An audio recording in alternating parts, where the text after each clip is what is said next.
Hello and welcome back to my craft room. I thought I'd give you a bit of an update on how I'm doing with my slow stitched Scrappy String Quilt today. I'm about a third of the way through finishing the quilt part. This is the kind of the longest part, but in a good way, the part I really enjoy the most. So I'm just taking my time and working through it, and I know I showed you some of the stitches I was going to use and kind of gave you an idea of where I was going to put the stitches, but I thought today what I'd do is focus on one little section and show you how I actually add the stitches, what my thought process is, in case you're a bit sort of don't know where to start. It's been really lovely to see other people's versions, other people's takes on this idea. It's been really good. It led to a couple of people going off in a completely different direction, which is brilliant. That's what inspiration is all about, isn't it? Before I forget, let me just say that we've got a live coming up this Saturday. So today is Thursday the 11th of May, so it's coming up in a couple of days time, Saturday the 13th of May from 8 p.m. to 10 p.m. UK time. I have got my morning cup of coffee. It's a lovely sunny day outside, so I'm going to try keeping the window open, but it may be that throws the lighting all out. I'm hoping that it will give me enough light to show you in detail what I'm doing. Right, so here's my quilt right now. And this section, I think you'll be able to see the difference. This section is where I've added a lot of extra kind of decorative stitching on the top. This section is where I've just stitched just use these running stitches to attach the scrappy string squares to my backing fabric. The idea now really is to kind of lose the squares. So you can see here the squares, the joins between the squares have kind of melded together. You're not getting the raw edges anymore. When you bend it up like this, if I bend this one here, if I fold this one here, you can see that it will still open up like that. Once I've added all my stitching, it won't. So it's kind of, I think of it as kind of losing the squares and melding everything together. So I've arranged mine in this kind of diamond pattern. You could also have gone for a kind of a chevron, or you could just have laid them all the same way. But whichever way you do it, carry your stitching across. So when I'm working on say this diamond, I'm also carrying some of the stitches right across here. Obviously not across here, but between them, I'm taking some of my stitching and some of my couched pieces and things and extra little trims that I'm adding. I'm carrying them right across between the diamonds because that helps to kind of fuse everything together. I don't think about it too much. I just sort of grab a piece of thread and a piece of trim that appeals to me to go with the bit I'm working on at the time, and I just start randomly stitching away. And I know I showed you some of the basic stitches, well, all the basic stitches that I've ended up using. I demonstrated the other day. I try and make sure I'm using a bit of each of them in each diamond, and I try and make sure I've got a little bit of each colour and a bit of metallic in each diamond, but not necessarily. So if you were really enjoying the straight stitching and you don't want to do anything more fancy than that, you could just continue the straight stitching. I would say if you're going to do that, try using some different weights of thread. So you can see in here, some of it's done with quite a thick, sorry about my manky nail varnish, quite a thick thread there. Some of it's done with stranded cotton, but I'm tending to now use 3 strands instead of 2, or sometimes even 6. And there's some other, that's this one.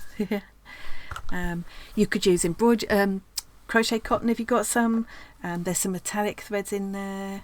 These are long. I just had some bits of this. I didn't know what on earth to do with that. It's quite a leery colour, but just a little bit of it couched down there. So just there's a bit where I've just used all 6 strands to make that little crisscross there. I've done that a few times. I'm loving what I call a feather stitch. Paula was saying she was taught it as a Y stitch, and that might quite well be the case because I'm not an embroiderer. It could quite well be a Y stitch, not a feather stitch at all. But anyway, it's a lovely stitch for kind of fusing 2 messy edges together. So I would say, if you don't want to do all different stitches and you just want to do straight stitches, that would work fine. I would just say, just to ring the changes, use some different thicknesses of thread, and just to make it more interesting. And you can either use contrast threads to the fabrics that you're working on, or perhaps use a variegated thread, or use threads that coordinate with what you're doing, so that it's more of a subtle effect. But the difference between this, the unfinished piece section, and this, where the stitching's kind of melded it all together, is huge. But I don't think it has to be the fancy stitching if you're not up for doing that. I apologise if I keep going out of focus. Oh no, I can't remember her name. It's escaped me. Anyway, one of my lovely viewers pointed out she actually couldn't watch a video the other day because it kept going out of focus so much. So I apologise. It's my rubbish equipment, to be honest, and not an awful lot I can do about it at the moment. So I'm just going to try and keep an eye on it and hope it doesn't go out of focus for a long period of time. I think that time it's because I had something up quite high and the poor camera was trying to swap too quickly between. When I start showing you my stitching in a minute, I'm going to bring the camera down. In fact, I might as well do that now.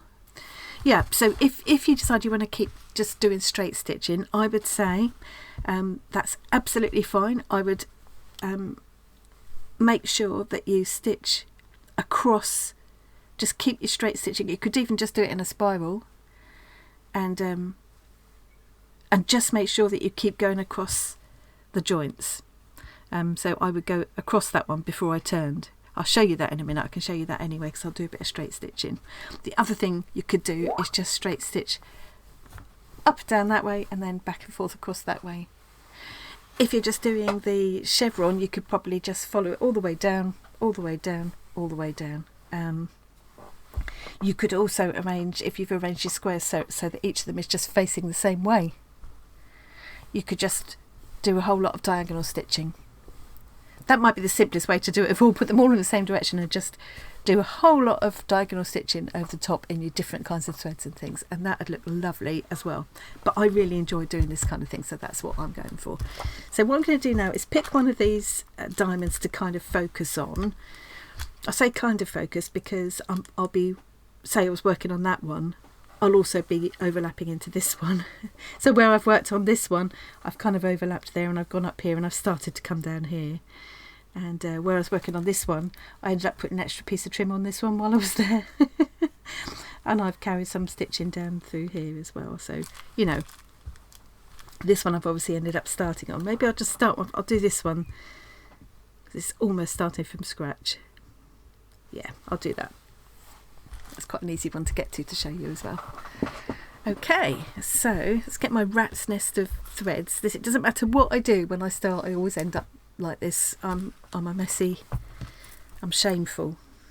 I'm going to use, I think this needle. This is one of my favourites to use. It's quite thick, I know it looks quite thick, but it's got quite a sharp point. It's a chenille needle, it's got quite a sharp point and a large eye. I've also got my little bag of buttons that I found, and I'm putting a button in the centre of each of the diamonds to help to kind of accentuate them and finish them off. So I'll pick a button at once I've finished with this diamond. So I've already started where I was doing a chain stitch along here. I've done a chain stitch along there in all 6 strands of an embroidery, stranded embroidery cotton along there. I need to think about extending into there a little bit, and then I'll do one that comes down here as well. So I might just do them first. I've already got a bit of metallic in here, quite a bit of metallic in this, so I probably won't use the metallic thread as well in this one. As I say, you could choose a contrast, or you could coordinate. You usually end up going across several different colours, so I just pick one that I think is going to go with the whole square. I think this would work nicely with the whole square. Got some of this green. There wasn't much green in the actual fabric, so I brought some in the embroidery. Look, see, this is what I shouldn't do. Once I've got like this, I should stop and wind it onto a thing like this. Psh, don't do as I do as I suggest. So if you had any of these kind of things from the Bazaar packs, I've got quite a few of these kind of things, you could put them in the centre as well. That'd be quite nice. or mismatched buttons. They don't have to match by any means. It's a nice way to use those buttons. I've got lots of little bits like this which were saved off of packaging. I wouldn't actually try stitching with that, but I would couch it down. I could use a bit of that there. It'd be better on a. I'd probably save it to go on there. Cut these bits off. Oh. When you're a miniature maker, you can't throw anything away. You think it's bad when you're a stitcher. Look at those bits I've just snipped off. Oh. And I think, oh, they'd be perfect for something in a miniature scene. So I'm going to have to keep them. The purple will be nice in here to pick that up. There's not a lot of orange in here, so I might just bring in a bit more of that. This little beaded trim, I had quite a lot of this beaded trim. I've dotted bits of this around. That would probably be nice, just a bit of that. Maybe a bit of this blue. Okay, I'm going to decide. Oh, hang on. There's this as well, that would look nice against it. Okay, what I'm going to do is keep those out and put these away. I'm not going to need the metallic because I say put them away, shove them to one side of my desk. A lovely pile of orts there. Don't forget to save your orts. Upcoming project, we'll be using those up. Even the ones that are too tiny to use for anything else. Okay, so before I start, I have to have a little bit of a look at the squares around it. So I don't think about it too much, but I wouldn't, if I was doing this square and I wanted to include some of this, I wouldn't just put it there. I'd put it at a different angle because that piece is already there, or I'd put it down here. Or I'd think, oh, I'll save that and do it on another square, like put it there instead. Because I don't want them I want them dotted around. So it's a bit there, bit there. I'll probably put a bit more of this on here. I've just talked myself out of it now. I'm not going to use that at all. I'm going to use the other one. But this is the fun part for me. This and I've been sort of working through a diamond or so every evening, and I'm just sitting there watching the telly and not sort of going at it too much. Yeah, about a square a night. So another, say, 10 days, I'll be done with this stage, and then it'll be time to look at how we're going to use our quilts, how we're going to finish them off. Which it just depends on what you want to do with them. At this stage, we're still all together, hopefully. Don't worry if you just started watching now. This video isn't going anywhere. It's called Slow Stitching for a reason. Catch up in your own time. And before I forget to say, if you haven't already, think about joining either the Arty Farty Annie group on Facebook, because I am still keeping that going. But the Discord community is the place to be at the moment. It's just so busy and friendly in there, and such a lively little group. Everybody's sort of sharing their ideas and supporting each other, and you can show everybody what you've been up to. If you found an amazing place to buy fabrics, there's a place to share that.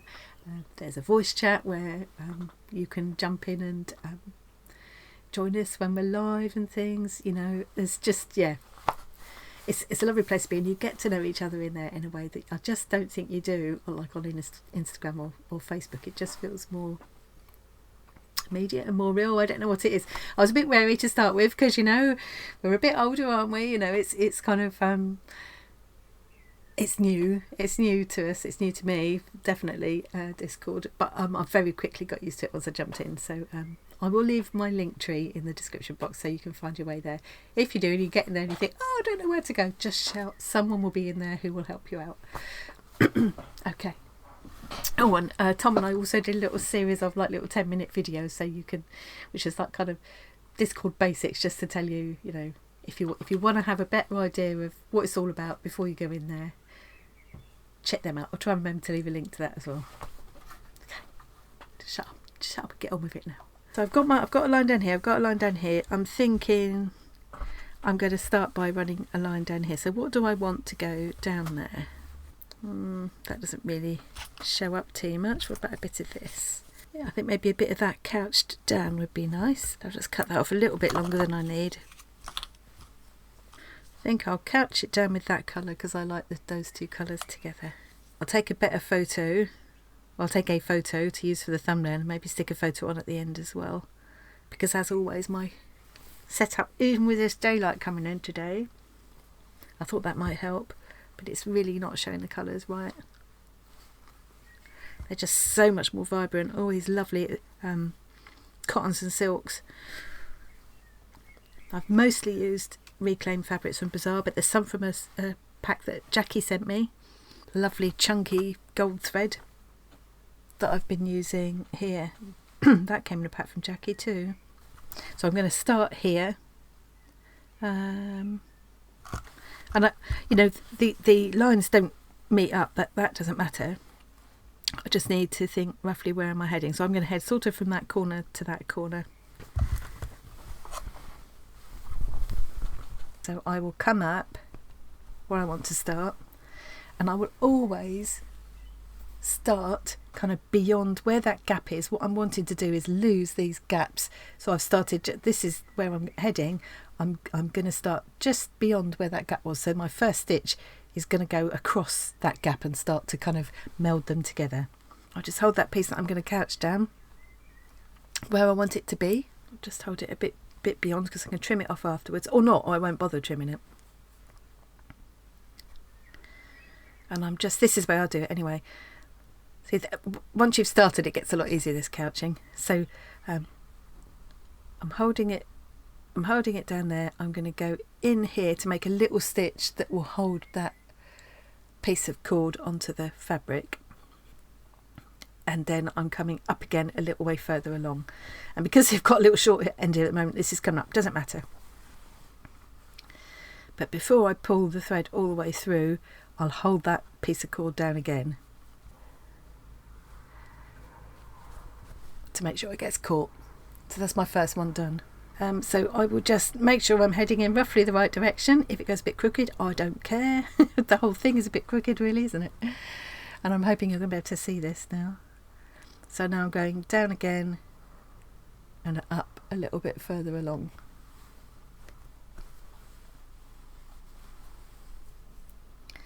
Just use my needle to tuck any raw ends under there. So you can see I've gone across, and I've bridged that gap between the two squares now.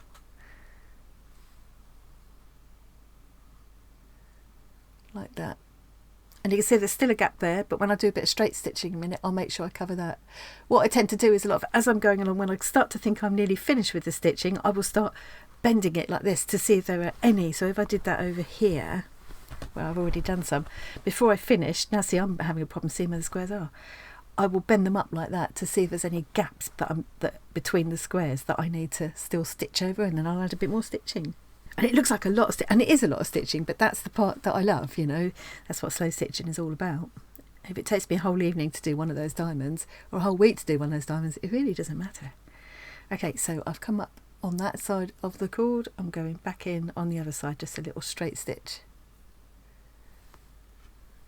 And then in one movement, I'm coming back up a little bit further along.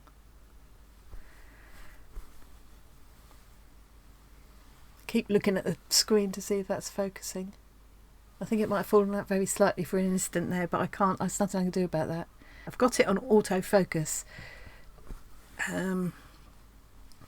Because a lot of things I do tend to go up and then down, up and then down.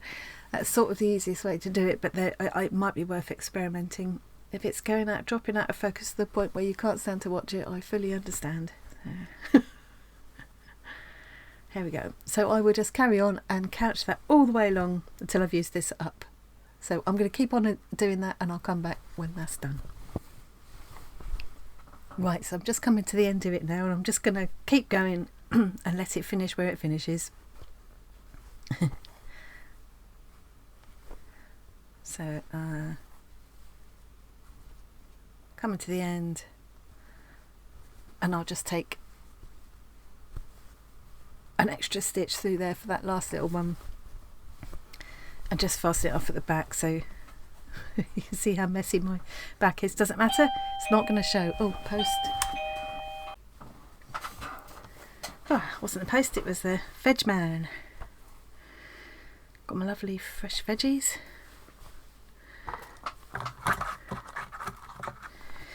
Right, so I've just knotted that off really messily at the back. Like I say, it really doesn't matter. So now, where am I? That's where I've just come down. And it doesn't look a lot from there, but it's all added texture. And it's, if you look closely, it's not straight. You know, it doesn't matter. None of this was straight. By the time you've added a whole lot more to it, it all kind of just works together. So perfection is not needed.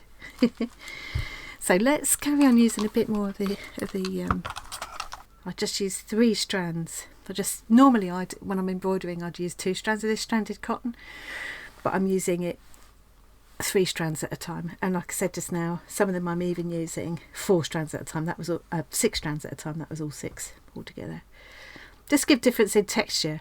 As I say, if you just want to carry on and just do lots more straight stitching, which I also love to do and I think looks amazing. I just love the look of it. But just vary the thicknesses of threads and things to make it more interesting. I quite like that purple against the orange, so I might just put a bit of I might do a chain stitch along here. No, let's do a bit of what I'm calling feather stitch, Y stitch, whatever it is. Let's do some of that along here. So I'm gonna make my knot again. This is where sometimes I've wandered over and ended up working on another little diamond, because I just wander off. I just see another bit that catches my eye and work on it. Really doesn't matter. I thought for the purposes of today, I'll try and focus on the one diamond. So I'm going to run a line of feather stitch, whatever it is, along here. So I'm going to start just over where those 2 points, several points meet, and you've got that sort of bit of gap in the middle there. So you can see here where I've done that couching, where those 2 were joined. It's bridged the gap there. That's what I'm doing here. So I'm started just ahead of where I need to, so it will kind of close over that. And I'm going to bring my first stitch, is going to come down there. I'm roughly heading in a straight, so I'll follow along the edge of that orange piece. And I'm bringing my needle back up pretty much level to where I first came out. I did all these stitches, I showed all these stitches in a previous video. I will link to the playlist. I did a playlist for all of this, so if you're catching up now and you're just seeing it, I would say go and start from the beginning and then come back to this one. So that's the first of my Y stitch, feather stitch, whatever it is, coming down again. And this time, you see where I've got that gap there. Now this isn't the square that I'm working on at the moment, this is the square I'm working on, but nevertheless I'm thinking about this too, and I can see there's a gap there. So I'm going to make sure that when I come up again, rather than coming up in the gap, which I naturally kind of probably would do, I'm going to bring it just up a little bit higher so it closes over that gap a bit. So that's the kind of thing I'm thinking as I go along, really. It's all a bit random, but so here I've got a little bit of what have I done there? I've kind of overlapped a couple of pieces there, so I'm going to tidy that up a bit as I go. Hold that down and flatten that down with my next stitch. So I'm going to go in there, make sure that's all included. So that'll just help to tidy things up a bit as I go. I don't want them ending up too tidy though, it'll spoil it. And I'll just follow down. Now here, I don't think I can go up as high as that, so I'm going to have to come up in the gap here. But that's alright, we'll sort that out in another line of stitching. And now I'm kind of enclosing, so my centre stitch is going to run down there, and the bits that branch off will enclose, will sort of couch down almost that orange strip. Well, I really hope this isn't constantly going out of focus again. Trying my best. And I mean, of course, what I could have done is make that deliberately a great long stitch there, because this doesn't have to be a uniform all the way down, uniform width all the way down this stitch. I could have made it huge and have it spread out and cover those up, I suppose. Now I can go out to here.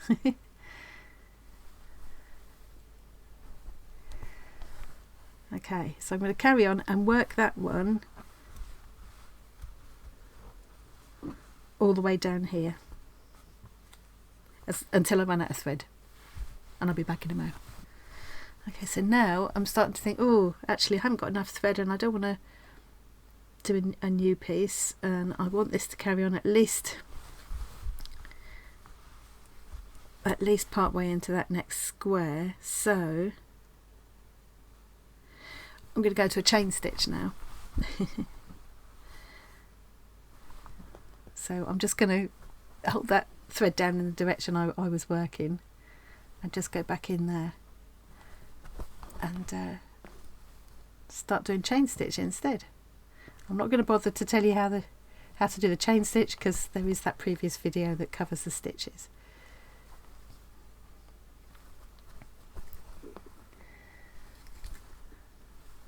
And I want this to go across and lose a couple of those raw edges. So I'm just going to keep going now. So this is where, when I come to a join, it would be too long if I tried to go across the gap there. I don't want to end up coming up in the gap, because I'll just accentuate the gap that way. So what I'm going to do is come up just before the gap. It might make one of my stitches a little bit shorter. That's really not going to notice in the grand scheme of things. And now I can make the next stitch overlap both pieces like that and meld them together. I keep using the term meld them together because that's the best way I can think to describe it. So now, once you've got some other stitches across as well, there isn't going to be a gap there. We're losing this gap. I hope all that's kind of making sense. But I'm going to stop there because I got off a little bit. I think I kind of intended for this more to come down here. I'm actually going to stop that stitch now. So this is where, yeah, I've ended up doing a bit of this square or diamond instead of this one, which is the one I said is going to be working on. But it really doesn't matter. It really doesn't matter. I don't think I've got time in this video to do a whole square, because it would just get stupidly long. But I just wanted to give you an idea, because I just thought, well, if you're watching this and you haven't done anything like it before and you follow me up to this point and you've got all your scrappy string squares on your piece of backing fabric, and I'm just saying, right, here's all the decorative stitches you need to use, but you're not really sure where to start. That's what I wanted to do today, was just sort of cover that a little bit. So what I've done so far, I've come down here, I've started up here and come down there. Now let's do a little bit more in towards the centre, start working in towards the centre of this square. I'm thinking a little bit of that would be nice. I haven't got much of this left. I need to get some more of this colour because I love this colour. So I'm going to split it because I've got a chunky bit there. I don't need it to be that chunky again. It's constantly thinking about varying the texture and colours all the time. Not put the same colour too much on one square. Just making sure there's a little pop of each colour that I've used on each square. It might only a tiny bit of some of them. This one actually, this square hasn't actually got a lot of orange, so that's why I've chosen to use some orange thread in here to pick that up a bit more. Right, so now I think I'll just do just a couple of rows of just straight stitching, because again, as a contrast, you've got the fancy stitches, you want some straight stitches as well. So let me show you how to do the knot in case you haven't seen that before. It's an easy way to do, I think they call it a quilter's knot. So you just lay oh, it's blinking dogs. They had this dog that barked all last summer. My husband fell out with him a bit about it, because you couldn't sit outside. As soon as you went outside, they just wouldn't stop barking. Yapping, yap, yap, yap. So their answer to it this year is to get another dog, so they've got two of them doing it. You hold the thread against the shaft of the needle like that, the end of the thread pointing towards the eye of the needle. Hold them together, wind them around a couple of times. Hold it sort of fairly firmly, but not too tight, because now you just pull the needle through like that, and that magically creates a perfect little quilter's knot.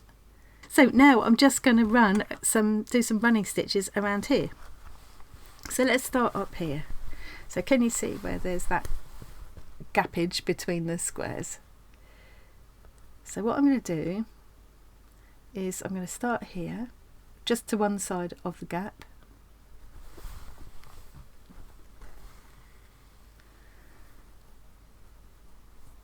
and then I'm going to just take a stitch back across the gap to start me off, like that. That's helped to close that gap, and then I'll start my running stitch along here.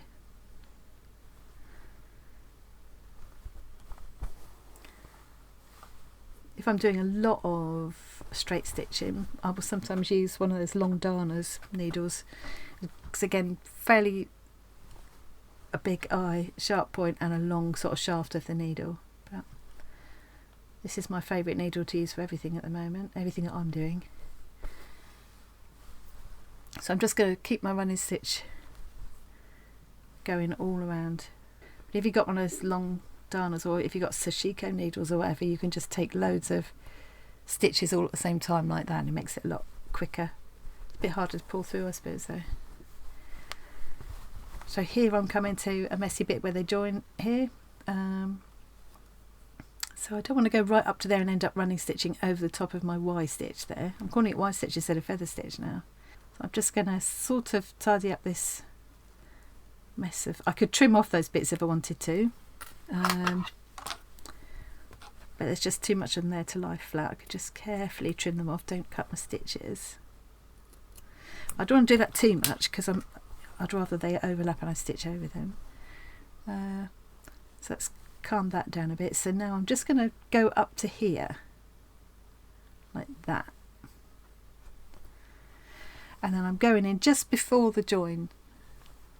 And normally you would turn the corner, wouldn't you? But because I'm mindful of wanting to cover all of these joins, I'm just stopping just shy of the join, turning the corner, coming out just ahead of the join, and now rather than just carrying on, because I'm on a join, I'll just do a back stitch there. I come out a little way ahead. So that's just helped to sort of fuse that join together.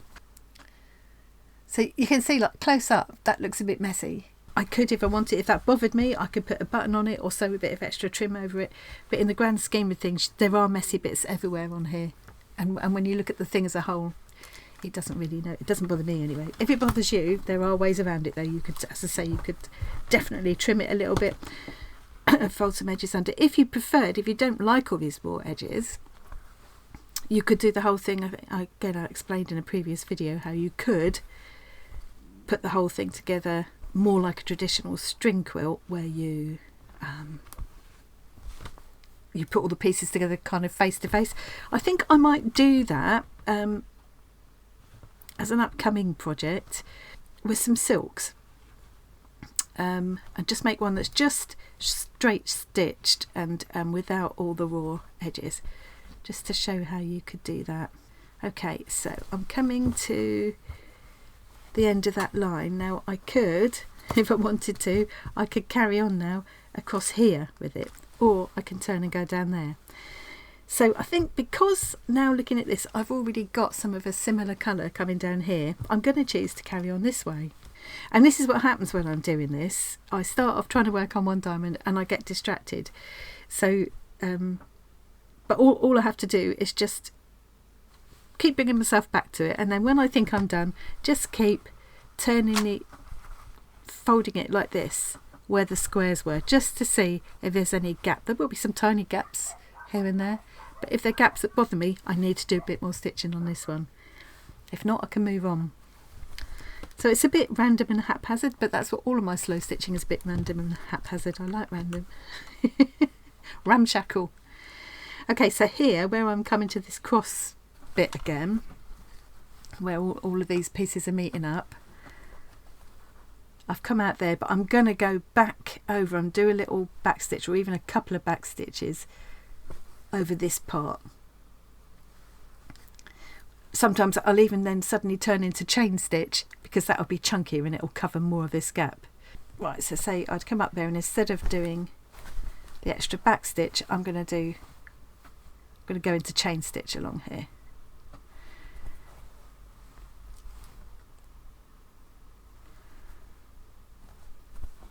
And that again helps to cover that little gap there in the middle.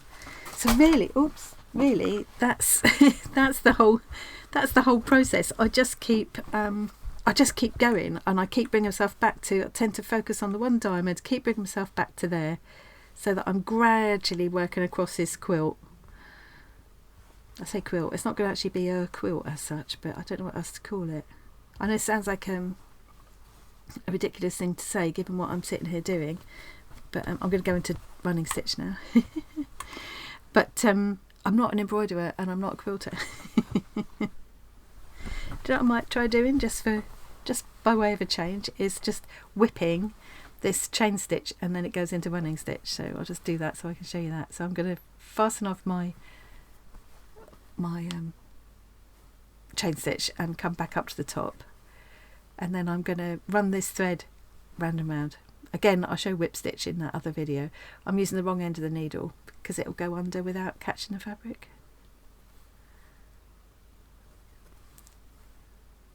And that's quite fun to do. And you can do this with a contrasting thread as well, and it just like gives a sort of chunkier effect just for a bit of a change. And then so here, oh, which one? I don't know which line it was. It doesn't really matter. And now I'm doing the same thing going through the running stitch. So, oh, I've got this tiny bit of thread left. I might just as well carry on stitching with it. So again, I'm just making a point of thinking, right, okay, where is there a gap that I want to cover? And I just slightly adjust the sizes of my stitches so that I end up doing a back stitch over that bit where two pieces of fabric join.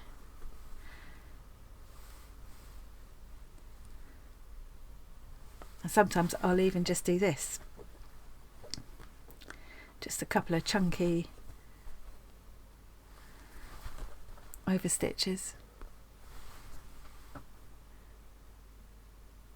Again, if that messy look isn't your style, don't do it. Do it your way. But I like that. That just adds to it for me.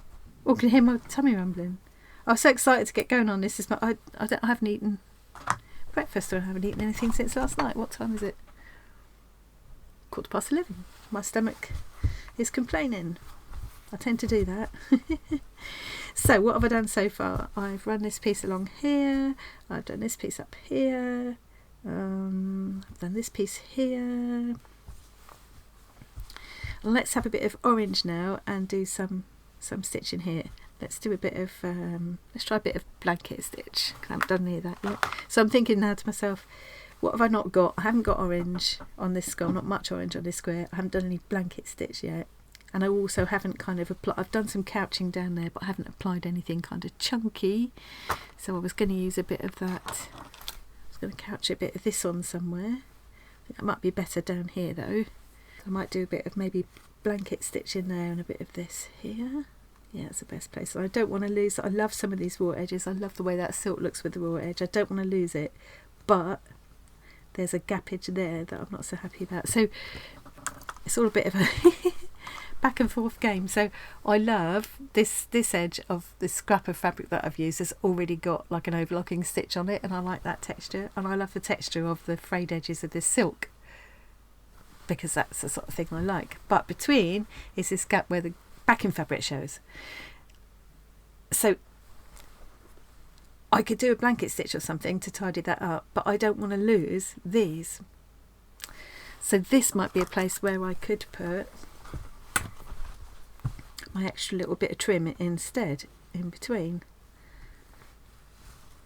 That's what I'll do. I'll stitch my extra little bit of trim there. So with this little beaded trim, I'll do exactly the same as I did with the couching, and each of my little couching stitches goes between the beads. So I'll do that in a minute, and that will go down there, I think. So blanket stitching, I think, can go here. Let's do that in some orange.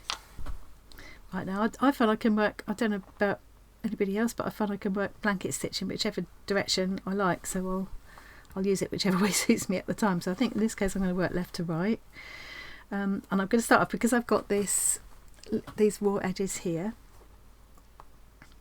I'm going to start just one side of it like that and just bring the thread down. So I've just kind of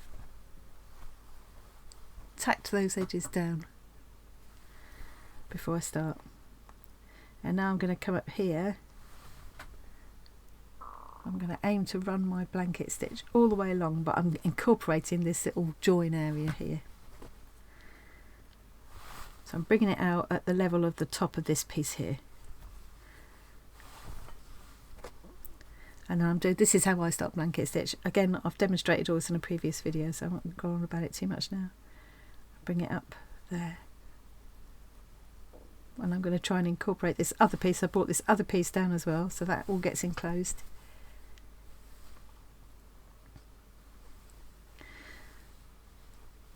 I've made my loop and I'm bringing my thread out through that loop, so it's all caught down. I've shown that stitch on the other video, so I'm not going to go on about it now. But the gist of what I'm saying now is I've closed the little gap there, and I've caught all the pieces of fabric in this kind of first stitch to tidy everything up.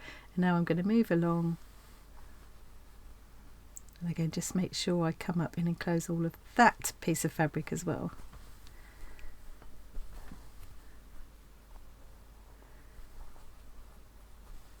And it won't necessarily catch all of it, but I'm not bothered about that. I'm going to do quite a large blanket stitch. You could do it really close together. You could vary the length of the kind of legs of the stitch. That can look quite interesting. So I've kind of joined those all together and tidied up this bit as well. So when I bend it like that now, you can't see that backing fabric. Whereas here, you know, you've got all the, it's like that. I might just keep going until the thread runs out. If I've got some left, I'll keep going across to there a little bit. So it's kind of, it's like each diamond is distinct on its own, but it's kind of melded in with its neighbours as well. That's my plan. That's my aim. I'm just wondering about some of that chunky cross stitch along here. I might do that. I'm not going to go for the same orange. I'm going to vary it up a little bit and use this lovely sort of what colour is this called? Well, it's just numbers, isn't it? It's like a coppery colour almost, but not metallic. So I'm going to aim to do this where that it's quite purpley, that fabric. Don't look it on camera, but that purple fabric and the kind of turquoise fabric meet. So okay, it depends on what you got going on where you're going to stitch. But I've got here this little point, and that's going to be quite fragile, that little point of fabric. So I'm going to couch that down with my first stitch. So that's actually going to determine the angle that my stitches are going to go now. Right.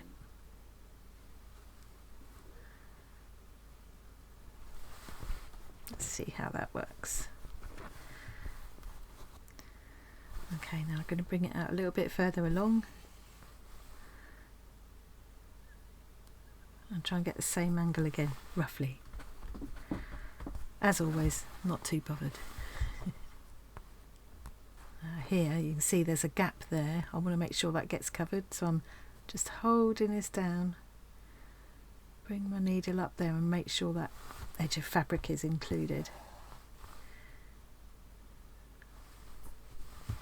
I love this process. I was going to say I could spend hours doing it. I have spent hours doing it. Very happy hours. Okay, so that's brought me nicely to the end, and I'm going to again make sure I go across all of the little ends, all the little ends of different fabrics I've got there. I'm going to go right across them, go down. Let's get the angle roughly the same. Can come up again, back down to make a little cross. And I like that that's going to pick up with this fabric, because as I say, this square hasn't got a lot of the orange on it. The other thing that I haven't done on this square yet is add any trim, but I don't need to, because this particular square already has two kind of trims on it which went on during the making of it, this gold and this fringing and this. And this is almost like a bit of trim really. But with some of them where they're a bit plainer, like that, oh, that one's got a little bit. That one I probably will add a bit of extra trim to that. So that is how I will work around these squares, and I will keep going. As I say, I'll probably spend, it will take me about an evening to do one of these kind of diamonds, which is made up of 4 squares, isn't it? So I take my time. If it took me a week, I don't care. I just, if it doesn't look right yet, that just means I haven't done enough stitching yet, so I'll just keep going. some of the fabrics will get completely covered up by stitching. Almost. You almost can't see what the fabric is underneath. It's a bit like, it reminds me, it's a similar process to layering mixed media on an art journal page, say, where there are all these layers there and you can't necessarily see all the layers at the end. You lose bits of them, but they're all kind of part of that overall effect at the end. So that's my little crosses there. So I've done some blanket stitch, I've done a bit of feather stitch, I've done some chain, I'll do a lot more just straight stitching around. I've shown you how I sort of go across the joins, do little back stitches if need be, slightly change the length of my stitches if need be, in order to make sure I catch in all of these little ends and overlap the joins, to sort of fuse everything together. Always do a bit of couching, always add a bit of trim if there isn't a lot in the square already. I said I wasn't going to add any to this one, but I did think it might be nice to put that piece there, so I might do that. Or I could just get a different colour, maybe this kind of turquoisey blue, and do a chunky, all 6 strands, a chunky chain stitch in that gap to cover it. I just don't want to lose these little edges here, so I don't want to sort of stitch them together. I've also got some trim like this, which I thought I could couch it down, and then where the leaves are, where the veins of the leaves are, I could stitch them in as well. So I might bring a bit of that. I've got an odd bit of yarn here, which is just a very odd bit, but that's the sort of thing that would look quite nice couched down. I think I've done a bit of all of the stitches I've been using. I'm just having a quick think. You could also use whatever stitches you like. You could fill these little sections with French knots and just carry them on across. You know, these little middle sections could be all full of French knots. That would be really cute. Or little, you know, seed stitches where you do the little tiny straight stitches all in different directions. Whatever stitches you love doing, you can use on here. And then I like the idea of finishing off with a button, but wouldn't have to be. You could put a little lazy daisy stitch in the middle. That would be quite cute with just a bead as the centre. That'd be really nice. If you've got the bazaar packs and you're using them as I have for this, you'll find lots of beads and buttons and things in those packs as well, so good way to use all of them up. So I think that's all I need to show you for today, because it's going to get ridiculously long otherwise. I'm about, I would say, I'm not halfway through, but I'm more than a third of the way through, I would say. So another week or 10 days and I'll be back ready to go on to the next stage, decide what I'm going to do with this quilt. And I've got several different ideas which I can show you. I will take a few pictures so you can see, perhaps at the end, so I'll try and take some closer up pictures of this so you can get some ideas of how to do the stitching and stuff if you would like that. Do please share some pictures if you're having a go at this project, putting your own spin on it. Do please tag me so that I can see, because I always love to see what people do. It's just so exciting to see all the different takes on this kind of idea. And think about joining our Discord community. I'll leave my link tree below. It's very happy and friendly and they're very welcoming. Don't worry, you can't break it. Jump in, have a look around. If you're not sure, just shout and someone will be in there who will help you out. Or I'm still keeping the Facebook group going as well, so that's also in the link tree. And both of those are easy places to kind of share whatever you're making, so we can all have a look, which is nice, and inspire each other. And really, that's what it's all about, inspiring and supporting each other. I've been, that's what we started the Discord community for, and I've just been blown away by how it's taken off. It's been lovely. Everybody's it's a lovely little bunch of people in there. It's like being able to walk into a cafe or something where there's always going to be someone in there you know, but I don't have to leave the house or get dressed, so joking. Okay, thanks very much for joining me today. I hope you found it helpful. I hope if you're stitching along with me, I hope you're enjoying it. If you've got any questions at all, please do ask. Just pop them in the comments or ask me in Discord or in the Facebook group, whichever way works for you. I will see you again soon with the next thrilling instalment and lots of other slow stitching and non-stitching projects in the pipeline coming up very soon. So I'm going now. I just can't stop sometimes. Bye.